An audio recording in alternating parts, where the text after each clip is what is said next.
Welcome back to another episode of Friday Night Fireside Chats. My name is Roy. Glad to have you here. For those who have either followed this podcast or any of my socials, you know that it's been a long time since I recorded one of these, and there's a reason for that. And the topic of this podcast will also tie into that. So the topic for this podcast is about meaninglessness and kind of this question of what's the point anymore? What's the point? And I think one thing that I'm piecing together in putting together this podcast is much of this experience of meaninglessness has started since the events of 2020. Now, for those who have been paying attention to the events of 2020 and extending into 2021,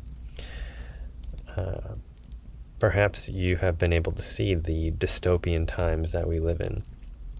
And if you don't, that's fine. Everybody has their own perspective. However, I think it is becoming more glaringly obvious with time, even for people who might not have initially seen it, that we are living in very dystopian times.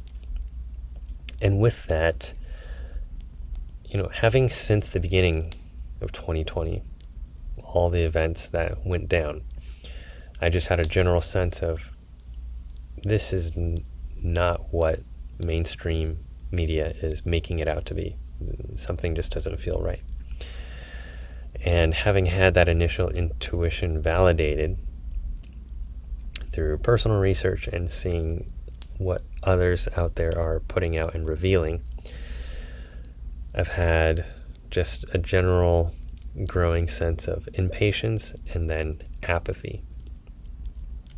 My level of patience has just worn out because, I realize I can't convince anyone of anything, and perhaps that's not even my job. My job isn't to change anyone, nor can I change anyone. And as much as I wish or would want other people to see it or see things the way I see them going down in 2020 and 2021, that's not something I'm in control of. And so there's been a level of acceptance with that, but still some frustration and then apathy. It's like, okay, well, what can I change? The only thing I can really change is myself. So if I can only change myself and I can't change others, then what can I really do anymore? I can take steps to build better habits and spiritual disciplines for myself, to pursue certain dreams and interests. But I've noticed that since 2020 and 2021, that just seems to have fizzled out. Like there isn't that same level of drive or passion or interest as I had before.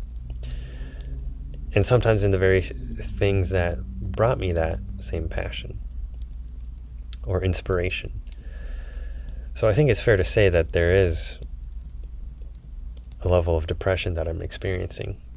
And just simply by acknowledging that, I want to encourage anyone else who experiences that, especially men, to normalize it as something that's okay to speak to or acknowledge. This isn't about, necessarily fetishizing depression, which I know there is the risk of doing, because I think these days it can even be a little bit in fashion to say, oh, I suffer from depression or anxiety, or I have mental health issues. And I don't want to go in that direction, but I do want to normalize being able to acknowledge, especially for men, this is something that I experience. I experience more than just, oh, I'm doing good, I'm doing fine. Typical answers that you might get, especially traditionally with men. If you ask, hey, how are things? How are you doing? Oh, I'm doing fine. Could have lost your wife just that morning, and still respond, no, I'm doing fine. So that's a shift that I want to make for men if it's, feels taboo to admit. But to this experience of depression that I'm experiencing, have experienced, I don't have any answers. I'm really wondering myself, and that's part of why I'm recording this podcast too. It's like, well, what does one do? What do I do? Should I do anything? And I think having this experience of depression, or perhaps even an existential crisis, of being in a place mentally and emotionally to ask the questions, what's the point anymore? Is there any meaning to any of this? Is perhaps a necessary part of the process. Because in our modern society, especially here in the West, but I'd say all over, we have the luxury of distraction.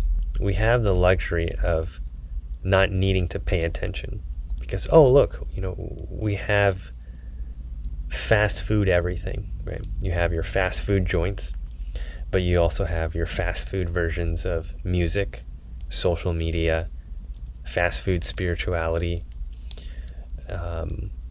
even a certain degree of fast food exercise, working out, right? There's nothing bad about any of these things in and of themselves, but everything seems to be recorded in these tiny sound bites now. Everything is kind of in fashion to do, but there is no depth to it, right? You could say, oh yeah, I ran an Ironman, I'm really into these esoteric spiritualities, and love and light and all this other stuff. But it all seems to just be very shallow. There's not a level of depth or substance to them. But it can be easy to fool ourselves by simply doing stuff that, I have momentum. I'm not wasting my time or wasting my life. I'm actually going somewhere.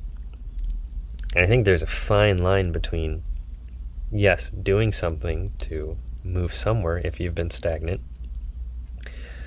but also just doing actions that have no real intention or presence behind them. It's more just like, you're rearranging furniture in your house. It might aesthetically provide some value, but in terms of, are you actually doing any depth work here? Are you actually doing any deep introspective work here? Probably not. And I've noticed myself avoiding that as well. I have certain spiritual practices that I do, spiritual disciplines, certain structure that I try to create in my life to build discipline and some level of consistency. But even that can kind of become a distraction from answering some of the more painful questions of, what is the point? What am I doing here? Am I lost? And if so, what happened? And I think I'm beginning to build more of an acceptance of, all right, this is where I am. And rather than trying to look for things to distract myself from, or even small little actions that might seem good but lack any intention and real presence and purpose behind them, maybe I need to just sit still completely and go into deep introspection. And kind of some simple signs, or you could say omens, along the way has been a couple weeks back. I had a client of mine and also a friend bring up the book The Alchemist, in the same day. And so I thought, all right, well, if there's any sign or any omen to pay attention to, that seems like a clear one. So I ordered the book The Omen, and a little over a third of the way through the book, And it's been helpful. It's been helpful just to read, this fable, but also very relatable. And one thing I'm taking away from it so far, applicable to my own situation, is the frustration, the lostness is part of the process. And, the journey of pursuing one's personal legend or one's, personal dreams and visions might take some detours that you didn't expect. And these detours aren't necessarily bad or wrong, but there might be some function to these detours. And I can think of certain events in my life that even to this day, I'm like, what was the whole point of that? Right? Back to that whole big question. What's the point? Did it serve any purpose? So, for example, the year I spent abroad in Japan, having studied the language for 3 years, and then now really not using any of it, it's like, what was the whole point of that?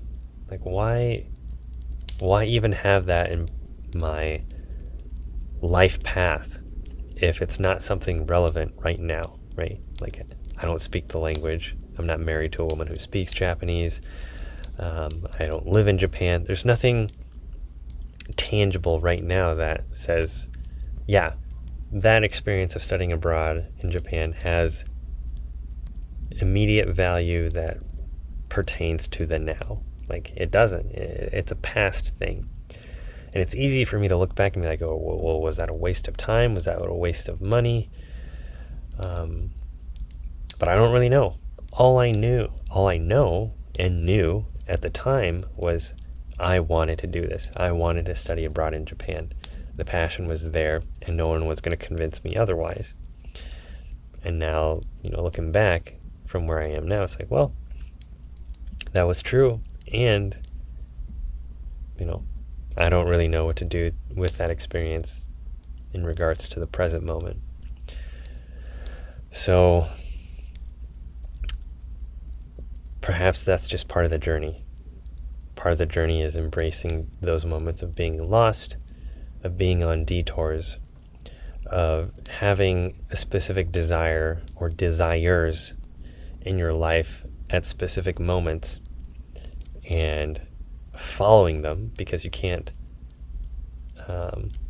in my opinion anyways, you can't ever really squash down a genuine desire. It's going to gnaw at you. And these desires might be, little guiding lights here and there. But the full, magnitude or significance of the event may not ever materialize or make sense until years and years down the road. As for that question of what's the point, is there any meaning to this? I don't have a clear-cut answer for myself. I don't have a clear-cut answer for any of you who might be wondering, well, do you have an answer for me? But I think just by asking the question, if you yourself have experienced any of this at all, at any point in your life, or especially this past year, last year, my guess and my sense for myself is just in asking the question, I think there's a part of me and there's part of us in the human experience that seems to know, even though we don't really know with clarity in the present moment, that there is a point, or that it's not meaningless, that there is something more significant, and that just by asking the question, it seems to strike at a longing within us that seems to know there's more, or long for this feeling, or long for this experience that feels like a memory from the future. So, for what it's worth, if there's any encouragement in there that can provide you some guiding lights, reassurance, or comfort in the midst of your own experience of, what's the point? Is there any meaning in all of this?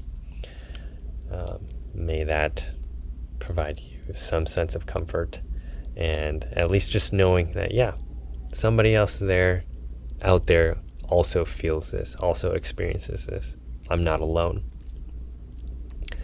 So that's all for today. Thank you for tuning in and listening, and I wish you a great rest of your day, and catch you in the next podcast.